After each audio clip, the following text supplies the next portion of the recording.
തുറമുഖ യൂണിയൻ നേതാക്കളുടെ സ്വാർത്ഥ താൽപര്യങ്ങൾ തൊഴിലാളികളെ തൊഴിലില്ലായ്മയിലേക്കും തുറമുഖത്തെ നാശത്തിലേക്കും നയിച്ചു.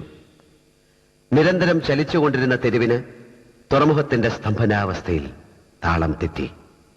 പതിയെ പതിയെ എല്ലാം നിശ്ചലമായി.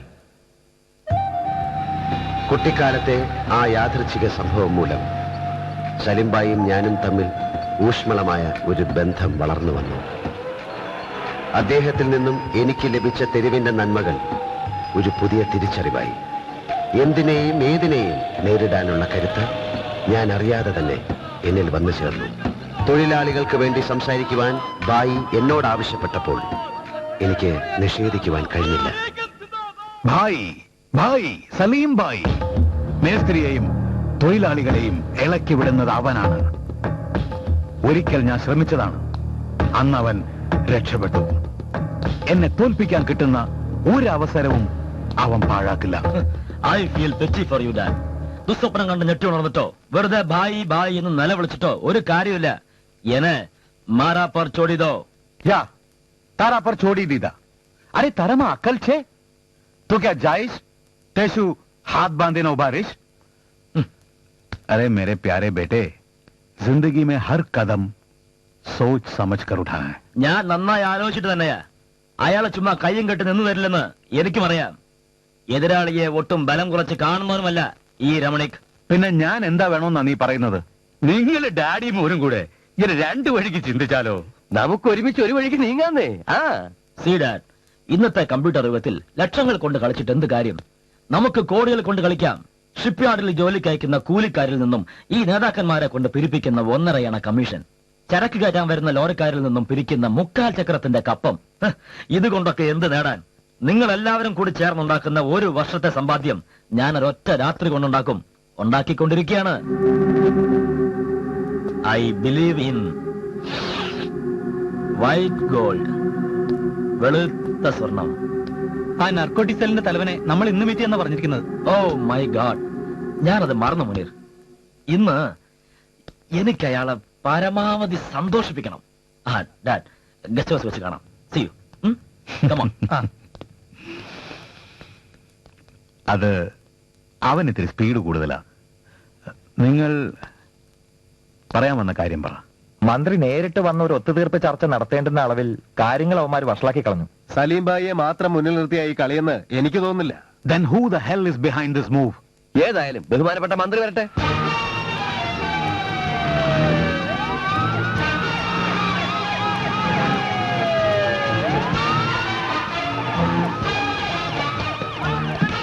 Morning sir. Morning morning.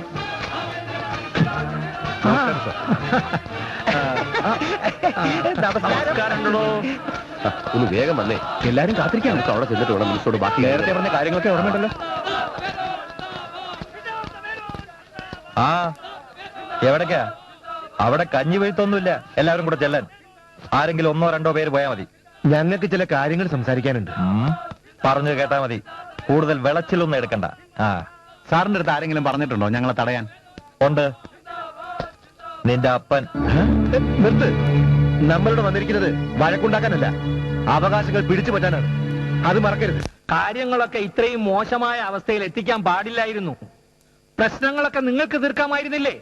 എന്നെ എന്തിനാണ് ഇങ്ങോട്ട് എഴുന്നള്ളിച്ചത്? സാർ, ഞാൻ മാത്രം വിചാരിച്ചാൽ തീർക്കാൻ പറ്റുന്നതല്ല ഇവിടുത്തെ പ്രശ്നങ്ങൾ. തൊഴിലാളികളും കോൺട്രാക്ടേഴ്സും യൂണിയൻ നേതാക്കളും മുൻകൈ എടുത്താൽ ഈ പ്രശ്നത്തിന് പരിഹാരം കണ്ടെത്താൻ കഴിയൂ. RDO എന്നും പറഞ്ഞ് തെക്കോട്ടും വടക്കോട്ടും നടന്നുകൊണ്ടൊന്നും കാര്യമില്ല. ഇത്തരത്തിലുള്ള പ്രശ്നങ്ങൾ കൈകാര്യം ചെയ്യാനുള്ള കഴിവുണ്ടാവണം. കഴിവ്. സർ, ഞാൻ ശ്രമിക്കാഞ്ഞിട്ടല്ല. I tried my level best. മേസ്ത്രിക്ക് എന്താ പറയാനുള്ളത്? ഞങ്ങൾക്ക് ഈ ഇരിക്കുന്ന നേതാക്കളിലുള്ള വിശ്വാസം നഷ്ടപ്പെട്ടിരിക്കുന്നു. ഇവര് കാണിച്ച അഴിമതിയും അക്രമവും മൂലം ജീവിതം പോലും വഴിമുട്ടിയവരാണ് ഞങ്ങൾ. ഇങ്ങനെ പറയാനും മാത്രം ഇവിടെ ഒന്നും ഉണ്ടായില്ലല്ലോ. പറയാനാണെങ്കിൽ ഒത്തിരി ഉണ്ട്. എന്താ സാർ? എന്താ ഒരു ആരവം? അത് പിന്നെ ജനങ്ങൾ ഇത്രമാത്രം ആരവം ഉയർത്താൻ സമ്മതിയുള്ള ഒരു നേതാവും ജീവിച്ചിരിപ്പില്ല എന്നല്ലേ പാർട്ടി പത്രം പറയുന്നത്? അതെ. പിന്നെന്താ ഇത്? താൻ പറഞ്ഞോളൂ. തൊഴിലാളികളുടെ മുഴുവൻ പ്രശ്നങ്ങളും വിശദമായി ബഹുമാനപ്പെട്ട മന്ത്രിയെ പറഞ്ഞ് മനസ്സിലാക്കാനുള്ള പഠിപ്പും വിവരവും ഞങ്ങൾക്കില്ലേ? അതുകൊണ്ട് തൊഴിലാളികൾക്ക് വേണ്ടി ഇന്നു മുതൽ സംസാരിക്കുന്നത് ഇദ്ദേഹമായിരിക്കും.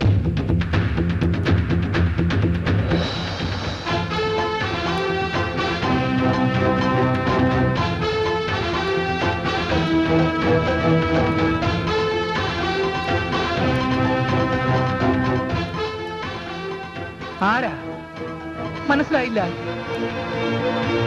തൊഴിലാളി മുതലാളിയാ? പിന്നെ താൻ ആരാ? എന്തിനാ ഇങ്ങോട്ട് വന്നിരിക്കുന്നത്? ഞാൻ രവിശങ്കർ. ഇവർക്ക് വേണ്ടി, ഈ തൊഴിലാളികൾക്ക് വേണ്ടി സംസാരിക്കണമെന്ന് പറഞ്ഞു, അതുകൊണ്ട് വന്നു. അതിന് തന്റെ കയ്യിൽ എന്ത് കോപ്പാണുള്ളത്? ഒരു 10 ദിവസത്തേക്ക് താൻ തൊഴിലാളികളുടെ കൂടെ ജോലി ചെയ്യണോ? അങ്ങനെ തൊഴിലാളികളുടെ പ്രശ്നങ്ങൾ മനസ്സിലാക്ക്. യൂണിയനുകളുമായി ബന്ധപ്പെട്ട് ട്രേഡ് യൂണിയൻ എന്താണെന്നും പഠിക്കാം. അങ്ങനെ പറഞ്ഞു മനസ്സിലാക്കി കൊടുക്കണോ? സാറിന്റെ പേരെന്താണാവോ? തനിക്കറിയില്ലേ? അല്ല, എന്നാലും ഒന്ന് പറഞ്ഞോളൂ. AB തരകൻ. ഓ, AB തരകൻ. ആ. നീണ്ട 15 വർഷങ്ങളായി തുറമുഖ തൊഴിലാളികളുടെ ജീവാത്മാവും പരമാത്മാവുമായ പ്രസിഡന്റ്, ദേശീയവും സാർവദേശീയവുമായ പ്രശ്നങ്ങൾക്ക് പരിഹാരം കാണുന്നവൻ AB തരകൻ. കേവലം റബ്ബർ സ്റ്റാമ്പ് എന്നൊക്കെയാ ശത്രുക്കൾ പറയുന്നത്. പക്ഷേ കുശാഗ്ര ബുദ്ധി, തുറമുഖത്ത് ആരെവിടെ എന്ത് ചെയ്യണമെന്ന് തീരുമാനിക്കാൻ കെൽപ്പുള്ളവൻ, കുത്തക മുതലാളിമാരുടെ ചട്ടുകം, പാവപ്പെട്ടവന്റെ വിയർപ്പിൽ നിന്ന് അപ്പം തിന്നുന്നവൻ, ലിസ്റ്റിലില്ലാത്ത തൊഴിലാളികളുടെ പേരിൽ തൊഴിൽ വിറ്റ് കാശാക്കുന്നവൻ. ഇതൊക്കെ 10 ദിവസം കൊണ്ട് എനിക്ക് പഠിക്കാൻ കഴിയുമോ സാർ? ജനങ്ങളുടെ നന്മയ്ക്കും നാടിന്റെ പുരോഗതിക്കും വേണ്ടി പോരാടുന്നവരെ കുറിച്ചാണ് താനീ പറയുന്നതെന്ന് ഓർമ്മ വേണം. ഈ നാടിന്റെ ഗതിയും നേതാക്കന്മാരുടെ ഗുണവും അറിയാൻ വേറെങ്ങും പോണ്ട സാർ. മുഷിഞ്ഞു നാറി അക്കങ്ങൾ പോലും തിരിച്ചറിയാൻ കഴിയാത്ത നമ്മുടെ 2 രൂപ നോട്ടും 5 രൂപ നോട്ടും കണ്ടാ മതി. 500 രൂപ നോട്ടിന്റെയും 1000 രൂപ നോട്ടിന്റെയും കെട്ടുകൾ മാത്രം കൈകാര്യം ചെയ്യുന്ന നിങ്ങൾക്ക് ഇതൊക്കെ ഒരു പുതുമയായിരിക്കും. പിന്നെ തുറമുഖത്തെ കുറിച്ച്, വിദേശ കപ്പലുകളിൽ നിന്ന് വാടകയും പൈലറ്റ് ഫീസും മറ്റും ഡോളർ ഇനത്തിൽ ഈടാക്കണമെന്നാണ് 91 ഡിസംബറിൽ കേന്ദ്ര സർക്കാർ ഉത്തരവിട്ടിരുന്നത്. 92 മുതൽ 95 വരെ ഇത് ഈടാക്കുകയും ചെയ്തിരുന്നു. 95 മുതൽ 98 വരെ 765 വിദേശ കപ്പലുകൾ വന്നതിൽ നിന്നും രൂപ ഇനത്തിൽ ഈടാക്കിയതുകൊണ്ട് 14,23,00,000 നഷ്ടമായി എന്ന് പറയുന്നതിൽ ഒരു വാസ്തവമില്ല. യഥാർത്ഥത്തിൽ ഡോളറിൽ തന്നെയാണ് നിരക്കുകൾ ഈടാക്കിയിരിക്കുന്നത്. രേഖയിൽ രൂപയാണെന്ന് മാത്രം. ഈ കോടികൾ എവിടെ പോയി? ആരൊക്കെയാണ് ഇതിന്റെ പിന്നിൽ കളിച്ചിരിക്കുന്നത്? എനിക്കിതിൽ ഒരു പങ്കുമില്ല. ഞാനിവിടെ ചെയർമാനായി ചാർജ് എടുത്തിട്ട് 2 മാസം പോലും ആയില്ല. അതോർത്ത് വിഷമിക്കേണ്ട സാർ, അവസരങ്ങൾ ഇനിയും ഉണ്ടല്ലോ. ഇതൊക്കെ അന്വേഷിക്കാൻ നീ ആരാ? രാജ്യത്തോട് കൂറുള്ള ഏതൊരു പൗരനും ഇതൊക്കെ അന്വേഷിക്കാനുള്ള അവകാശവും സ്വാതന്ത്ര്യവും ഒക്കെ ഉണ്ട് സാർ. വാക്കുകൊണ്ടല്ല, പ്രവൃത്തിയിൽ കൂടെ വേണം കൂറ് കാണിക്കാൻ. Mister ARM. Oh yes, ARM Raphael, CTTU എന്ന ട്രേഡ് യൂണിയൻ കമ്പനിയുടെ മുതലാളി. നീന്തി കുളിക്കാൻ ചന്ദനത്തൈലം കമത്തിയ നീന്തൽക്കുളം, സഞ്ചരിക്കാൻ 5 ലക്ഷം മുതൽ 40 ലക്ഷം വരെ വിലയുള്ള കാറുകൾ, ലോറികൾ, മോട്ടോർ സൈക്കിളുകൾ, ട്രാൻസ്ഫർ ക്രെയിനുകളുടെ നിരക്ക് വർദ്ധിപ്പിക്കാതിരിക്കാൻ എന്തു കൊടുത്തു ഇയാൾ? തുറമുഖത്തിന് നഷ്ടം 2,56,00,000 രൂപ. വൈദ്യുതി താരിഫ് പുതുക്കാത്തത് മൂലം 34,98,000 രൂപ. ബെർത്ത് വാടക നിശ്ചയിച്ചതിലെ പിഴവ് കാരണം 28,13,000 രൂപ. ബ്യൂറോക്രാറ്റുകളും ഭരണാധിപന്മാരും തൊഴിലാളി നേതാക്കളും ചേർന്ന മാഫിയ കോടിക്കണക്കിന് രൂപയാണ് കൊള്ളയടിച്ചിരിക്കുന്നത്. ഒരു ദിവസം 25-നും 30-നും ഇടയ്ക്ക് കപ്പലുകൾ വന്നിരുന്ന ഈ തുറമുഖത്ത് ഇന്ന് 1-2 വന്നെങ്കിലായി. സ്റ്റുവാർഡുമാരുടെയും കങ്കാണിമാരുടെയും വീട്ടുപടിക്കൽ വെളുപ്പാങ്കാലം മുതൽ കാത്തുനിന്ന് മടി നിറയെ കാശുമായി തിരിച്ചു പോയിരുന്ന തൊഴിലാളികൾ ഒരു ദിവസത്തെ വേലയ്ക്കും കൂലിക്കുമായി യൂണിയൻ ഓഫീസുകളുടെ മുന്നിൽ കാവൽ കിടക്കുകയാണിപ്പോൾ.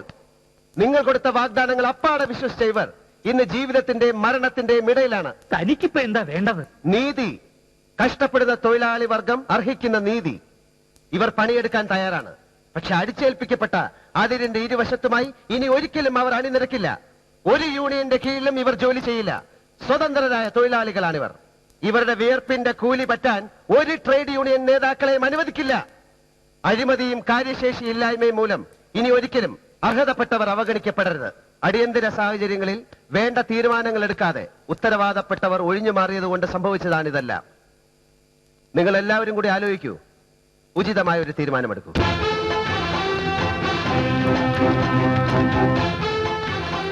പുറത്തുനിന്ന് തൊഴിലാളികൾ എന്ന പേരിൽ ഗുണ്ടകളെ ഇറക്കി എന്തെങ്കിലുമൊക്കെ കാണിച്ചു കളയാമെന്ന് വല്ല അബദ്ധ ധാരണയുണ്ടെങ്കിൽ അനുവദിക്കില്ല ഞാൻ.